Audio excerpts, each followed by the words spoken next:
This video is going over a skew wacky list I made. Probably would do decent at a tournament. I would not use it at a casual game though, unless the opponent asked to fight it or built a list to go against it, because it is quite skewed. This list does have a lot of the hard to get units. It is more of a fun, last competitive build for the Forge World. Let's experiment with our plastic models a little bit before the next points change comes. I know a lot of us Adeptus Custodes players do not have access to these Forge World grab tanks. I do not like how a lot of these last few lists have had to rely on the Caladius so much, but I figured if it's the last Caladius list for a bit, might as well go out with a bang. The name suits this list perfectly. Thanks for asking.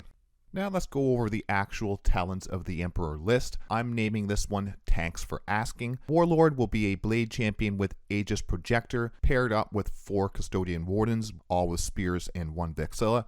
Then we have a second Blade Champion paired up with another group of 4 Wardens with the 4 Spears and the Vexilla, 2 units of 4 Prosecutors, 2 units of 4 Witch Seekers. Then we have 3 Caladius tanks, and for our allied units we have a Calidus Assassin and Canis Rex. We'll quickly go over the army rule and the detachment rule. For the army rule, we have the martial kata. Each time a unit in your army with this ability is selected to fight, select one of the kata stances. Until that unit has finished making its attacks, the selected stance is active for it and it gains the relevant ability. Dakatari stance. Melee weapons equipped by models in this unit have the sustained hits 1 ability. Rendak stance. Melee weapons equipped by models in this unit have the lethal hits ability. A great army rule to boost our melee damage potential. If we'll be wounding on a 4+ or less, pick sustained 1. If it's 5 or 6s, pick lethal hits. Then we have the detachment rule called the Revered Companions, and this detachment rule has 2 parts here. Psychona units from your army gain the following ability: Null Aegis. While an Adeptus Custodes unit is within 6 inches of this model, models in that unit have the 5+ feel no pain against psychic attacks and mortal wounds. All other Adeptus Custodes units from your army gain the following ability: Deadly Unity. While a Psychona unit is within 6 inches of this unit, each time a model in that Psychona unit makes an attack, add 1 to the hit roll. And for these 2 different parts, for the Null Aegis, a 5+ feel no pain to mortal wounds will help our army survivability, with a stratagem to increase it to a 4+ feel no pain to those mortal wounds. For Deadly Unity, the +1 to hit will not benefit the Witch Seekers. It will, however, benefit the Prosecutors with their bolters. The Vigilators love +1 to hit on their Great Blades. We only have 1 enhancement in this list, Aegis Projector. Once per turn, the first time a saving throw is failed for the bearer's unit, change the damage characteristic of that attack to 0. It is the first failed save, so we can't hold on to it and use it on a higher damage attack. Even so, if the opponent uses a damage 1 weapon to try to fish out a failed save, since this is every player turn, that is a potential 10 damage we could mitigate with this enhancement. The chances are it will be even more than that by the end of the game. I'll quickly go over the stratagems. I'm not going to focus on the stratagems and really what they do too much, since I do have some videos more in depth with the stratagems and the enhancements and what they do. This is going to be more focusing on how to use them with this list. First off, we have Emperor's Executioners, 2 CP, start of the fight phase, up to 2 Adeptus Custodes units from your army until the end of the phase. Each time a model in one of your units targets an enemy unit that is below starting strength, add 1 to the wound roll. With a restriction, you can only select 2 units if one and only one of them is a Psychona unit and they are both within 6 inches of each other. Then we have Empiric Severance for 1 CP, your opponent's shooting phase or the fight phase just after an enemy unit has selected its targets. 1 Adeptus Custodes unit from your army that was selected as a target of 1 or more of the attacking unit's attacks, and 1 friendly Psychona unit within 6 inches of that Adeptus Custodes unit. Until the end of the phase, your unit has a 4+ feel no pain against psychic attacks and mortal wounds. Hunt as 1, start of your movement phase, up to 2 Adeptus Custodes units from your army. Until the end of the turn, your units are eligible to shoot and or declare a charge in a turn in which they fell back. The restriction, you can only select 2 of these units if one of them is a Psychona unit and both of them are within 6 inches of each other. Shield of Honor, your opponent's shooting phase just after an enemy unit has selected its targets. 1 Psychona infantry unit from your army that was selected as a target of 1 or more of the attacking unit's attacks, and 1 other friendly Adeptus Custodes infantry unit within 6 inches of that Psychona infantry unit. Until the end of the phase, any attack that targets your Psychona unit must instead target your Adeptus Custodes unit, unless it is not an eligible target. Then we have Taloned Pincer for 1 CP. Just after an enemy unit ends a normal, advance, or fallback move. Up to 2 Adeptus Custodes units from your army that are within 9 inches of that enemy unit, your units can make a normal move up to 6 inches. With the restrictions, you cannot select units that are within engagement range of 1 or more enemy units. You can only select 2 units if one and only one of them is a Psychonic unit and both are within 6 inches of each other. And I will say, for a reminder, it does say a normal move up to 6 inches. So if you have a large Terminators, you can only move their 5-inch movement, not 6. And our last stratagem for the Talons of the Emperor is Talons Interlocked. Your shooting phase, up to 2 Adeptus Custodes infantry units from your army and 1 enemy unit that is an eligible target for all of those units. Until the end of the phase, your units can only target that enemy unit, but each time a model and one of your units make a ranged attack, improve the strength and armor penetration characteristics of that attack by 1. The normal restrictions of you can only select 2 units if one of them is a Psychonic unit within 6 inches of each other. Alright, let's start going over the units in the list. So for the first unit we'll talk about is the Warlord, the Blade Champion with the Aegis Projector. He's going to be with Wardens. This list does not have a Shield Captain to reduce the CP cost of Talon Pincer, the reactive move. This unit with the Enhancement Aegis Projector will be our toughest unit to remove off the center objective. Only 2 Adeptus Custodes infantry units in this list. We should have plenty of CP for the stratagems to use on the 2 Blade Champion and Warden units. The Blade Champion gives this unit reroll charge rolls all game with Swift Onslaught, and a once per game advance in charge with Martial Inspiration. The Warden's 2 abilities, Resolute Will, if attacks are higher strength than the Warden's toughness, -1 to the wound roll, and then Living Fortress, a once per game Feel No Pain for the phase. This is the key ability that makes the Wardens such a hard unit to take out. We will want to use the Witch Seekers in this list to take objectives to try to draw the enemy towards this unit. I do not want to put this key unit out turn 1 in the middle of the board. I would rather use the very heavy range firepower in this list to thin out the high danger threats to this Warlord unit first. Usually I prefer first turn to get up the board, but this list loves second turn.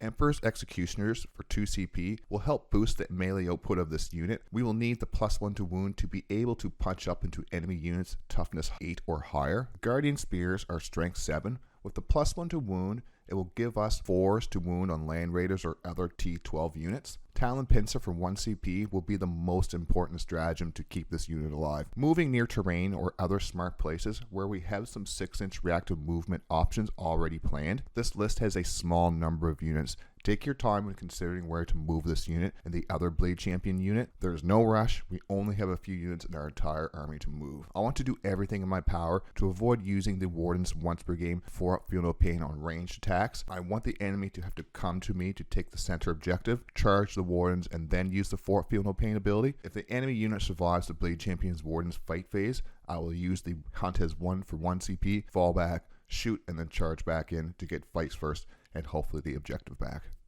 Our next unit is going to be a Blade Champion leading more Wardens. This unit is going to be one of our objective holders in No Man's Land, preferably not the center. I would rather the Warlord unit go to the center objective. We can use Emperor's Executioners to add +1 to wound to the melee for this unit. For the most part, I use the AP3 Damage 3 Devastating Wounds profile for the Blade Champion. We can use the Precision profile when needed, but I usually go for the higher damage potential. Another good target for Talon Pincer, since this unit will be holding on an objective, the enemy will be putting pressure on this unit. If the enemy moves within 9 inches of this unit, we can use the reactive move to make the charge harder or get out of line of sight. We can even move further onto the objective if we only have a few models on it to ensure we have control of that objective. With Hunt as 1, we can fall this unit back, then charge back in to get fights first. We can even pair it with Emperor's Executioners for an expensive 3 CP, worthwhile if we can ensure we can take back an objective or eliminate a major threat to our game plan.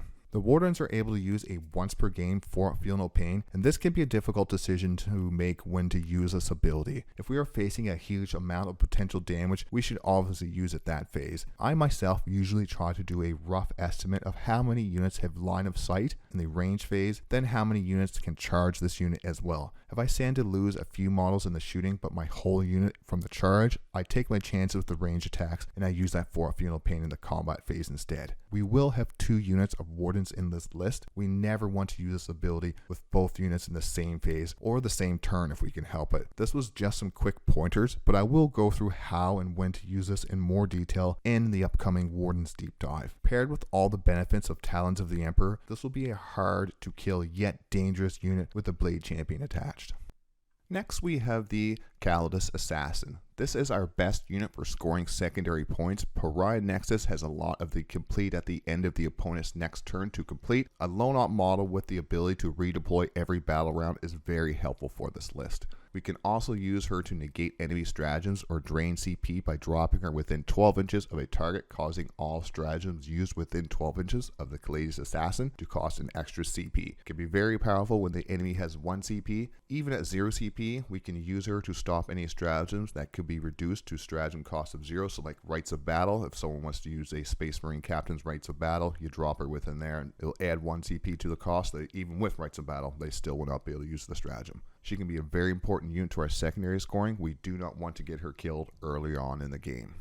Then we have 2 units of Witch Seekers. These units will be key to getting early board control or screening first turn charges with their 6-inch scout move. We want to try to move towards objectives or to be in good positions to be within 6 inches of the Blade Champion Wardens units, as they are the most likely to advance up the board turn 1. Great for secondary actions, especially for turn 1 center of the board secondary draws. Hunt as 1, Talon Pincer, Emperor's Executioners, and Talons Interlocked are all able to select units if one is the Psychona unit within 6 inches of an Adeptus Custodes unit. Both the Prosecutors and the Witch Seekers can benefit from this select 2 units as long as one is Psychona and one is Adeptus Custodes.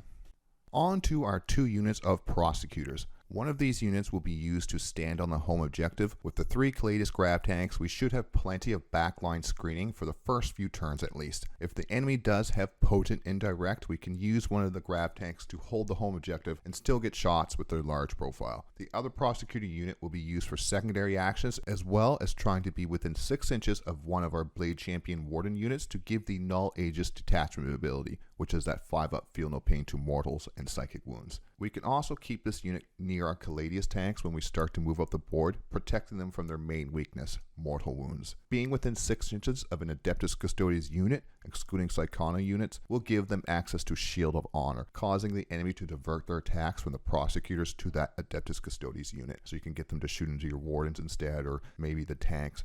This is one of the few Custodes lists that we will outgun a lot of our opponents. We only have the 3 tanks, but these 3 tanks are the Emperor's finest tanks. 3 grab tanks plus Canis Rex will be hard to get out of line of sight in deployment. These tanks have incredible, reliable firepower. 3 of these will be scary on the table. So they all have the Arachnus Blaze Cannon, 48 inches, 4 shots, hitting on 2s, strength 12, AP 3, damage D6 plus 2, twin linked with lethal hits versus monsters or vehicles. 3 of these Arachnus Blaze Cannons on the board will be devastating to enemy vehicles and monsters. 3 will also help the swinging nature of the D6 plus 2. Sometimes it one-shots a Land Raider, other times it takes 3 turns to kill a Redemptor Dreadnought. So having 3 of these on the board will help some of that swinginess. There are 3 stratagems that we want to keep in mind for this unit. Hunt is 1, we can use this to fall back from engagement and still shoot. We could then charge into the unit using Tank Shock stratagem, which is now the unit's toughness, so we would get 11 dice to roll on the Tank Shock, which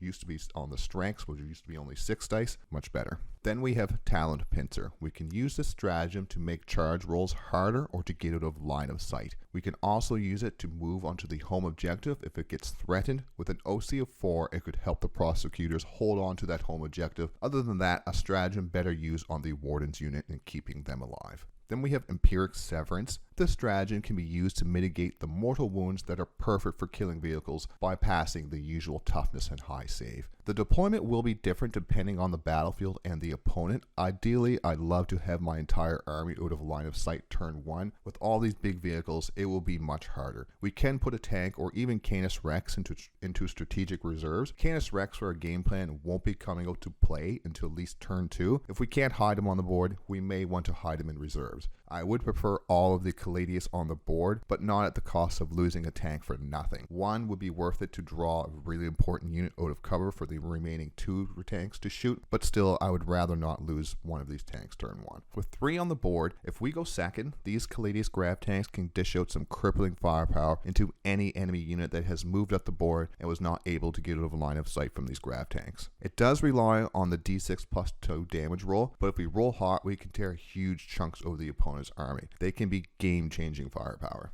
Now on to Canis Rex. The big tech piece in this list, Canis Rex. Rex and the 3 Caladius grav tanks is what makes this list such a skew list. Not a list I would play at a casual setting. Without serious anti-tank, this will be a hard list to deal with. Also, hard to afford, thanks Forgeworld. All infantry lists for each detachment with no Forgeworlds are coming soon. I want to use Rex as a mid to late game bully. Use the Caladius grav tanks to clear out major threats to Rex. Having Rex able to stomp up the board towards a center objective is worth trading units with the grav tanks. Smart trades though. Do not risk the grav tanks for units who will do minimal damage to our army. That is what the wardens are for. I also like to have Rex in this list for insurance against Catan. Without a lot of infantry threats in this list, we need something that can push the damage to the limit. With damage gnawing melee weapon, it sure is pushing the limit. If we lose Canis Rex too early, it will be very hard to hold the middle against all the late turn pressure. The wardens can only hang on and take so much punishment. Canis Rex will be very important to our overall game plan of take out the threats, take the points. The June data slate allowing the Knights to pass through ruins, but taking Battle Shock test makes Canis Rex into an even scarier ally. Pair it with how now Canis Rex's CP reduction ability works on core stratagems, not just CP reroll. His chain break ability gives him critical hits on 5s, and all his weapon profiles, ranged and melee, have sustained 1. He hits on 2s. He's very reliable for not having access to the Knight's specific detachment and stratagems. The shooting profile for Canis Rex is decent into mid or low toughness enemies. The melee profile, however, is insane. There's 2 different profiles for Freedom's Hand. We have strike profile, we have 5 attacks, hitting on 2s, strength 20, AP 3, damage 9, sustained hits 1. Then for the sweep profile, we have 10 attacks, hitting on 2s, strength 10, AP 2, damage 3 with sustained hits 1. With Canis Rex and the grav tanks leaving only smoking boots and wrecked vehicles behind, they should be so much of a threat that they cannot be ignored, leaving our infantry units more freedom moving around or holding objectives.